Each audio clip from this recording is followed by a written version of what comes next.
This video covers the drive belt for the F800ST. It covers the adjustments to the drive belt down in here, where you've got two outer screws and an inner screw.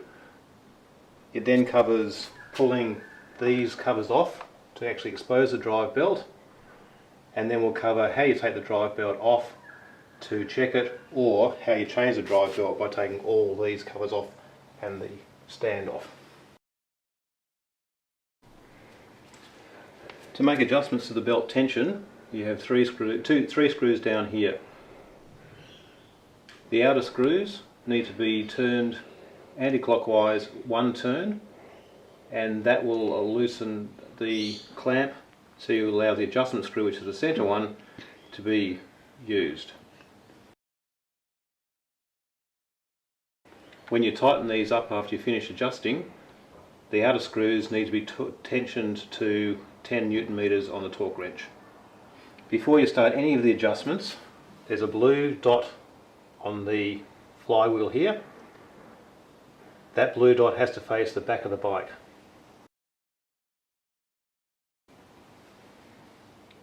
So when you do the adjustments, you put the bike on the centre stand, you make sure the blue dot faces the back of the bike.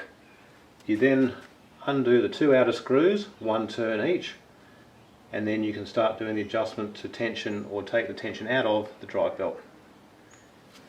When you want to actually take the drive belt off and check it, use the inner screw, turn it anti-clockwise to take all the tension off the belt, and that'll make sure it's loose. All this is done with the bike on the centre stand. To access the belt, you have three covers: the top cover, the rear cover, and the front cover. To access the belt, to check the tension or just the belt, you need to remove the top cover first and then the rear cover. The top cover clicks off on the top here, and there's a screw in here which needs to be taken out, and then this top cover will come off.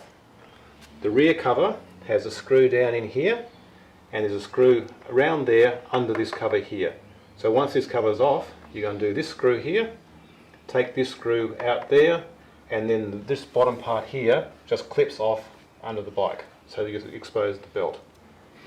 Once you've done that, the belt will be loose. You can just use your fingers and pull the belt off, and then you'll be able to see what condition the belt's in. If you need to actually take the belt off totally, you need to take the front cover off here. It's got screw holes here, here, and here, and then that pulls that front cover off. But to be able to get the belt off the actual bike, you need to take off this foot plate as well. It's a bit tricky because there's quite a few steps you need to take into account. The first step is, there's a clip here which needs to slide back and then pull out to take off the brake master cylinder. You've also got to undo three screws here to release the foot plate and the master cylinder from each other. Then up the top here is a cover for the rubber hose. That's got to unclip to give you enough space to move this master cylinder around to be able to get it out of the way of the belt. To take this foot plate off, it gets a bit more complicated, because what you need to be able to do, there's three screws plus there's a stand, the screw into the centre stand. Unfortunately, unless you take the centre stand screw out first, this plate's very difficult to get off, and the tension on the belt is too much. So what you need to do is take the bike off the centre stand once you've already taken the belt off here, and have it on the hoist all clamped down, just standing on its wheel rather than the centre stand. The first bolt you will need to undo to get this plate off here is this bolt here, which is for the centre stand. Once that's done, it takes the spring tension from the stand, and this is separated. There's then three bolts here, one there, one behind the foot pedal here, and one underneath. So you undo those three screws, and then the plate will come away from the bike. But you need to keep in mind that behind the plate is a foot switch for the tail light. So the wire will go down into this area here.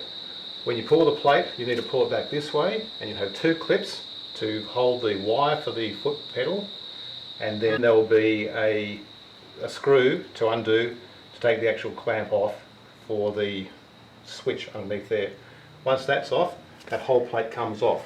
When the plate comes off, you'll have access to move the belt off this cog here, behind the master cylinder and off the bike. Put the belt off, you can check the belt fully and see whether it needs to be replaced. If not, you can put the belt back on in the reverse order to taking it off. So you've got the bike sitting on both wheels, strapped down on the table. The belt goes back onto onto the front cog. Leave it off the back cog because you can't tension that up until it's back on the center stand. Put it onto the front cog so the belt is actually available around here, and it's actually gone past this area here, which stops it if you've got this plate in place. When you put this plate back, it's a reverse step. So the first thing you need to do is screw the switch, which is behind this plate, back in place.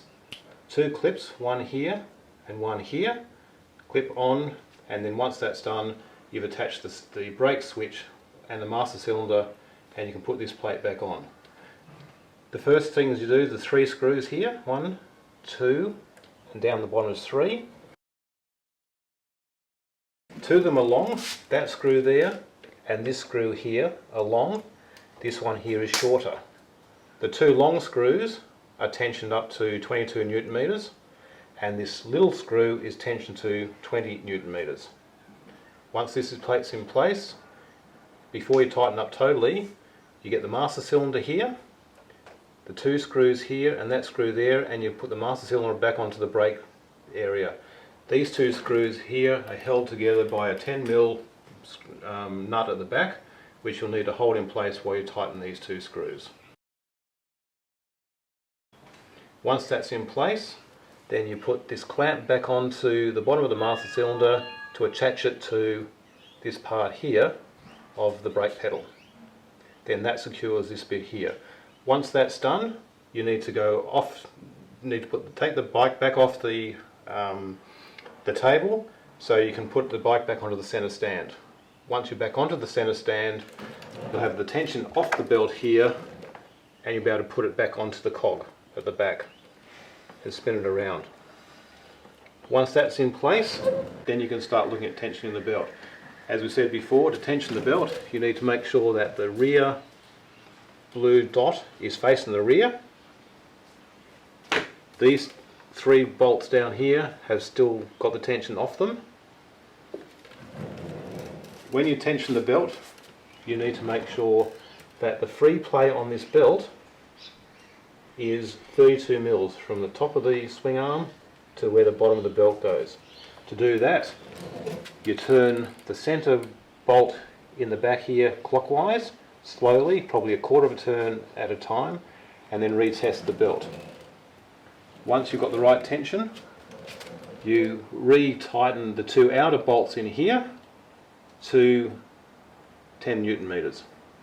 And once that's done, your belt adjustment's been done. You can then put the covers back on. First cover you need to put back on is the front cover. 3 screws here. The back cover, a bolt here, a bolt here, and a bolt under there. And once that cover's on, you put this top cover on against the bolt up here, and it clips onto the rest of the frame there, and this bit here clips on underneath in different places. And it's all finished.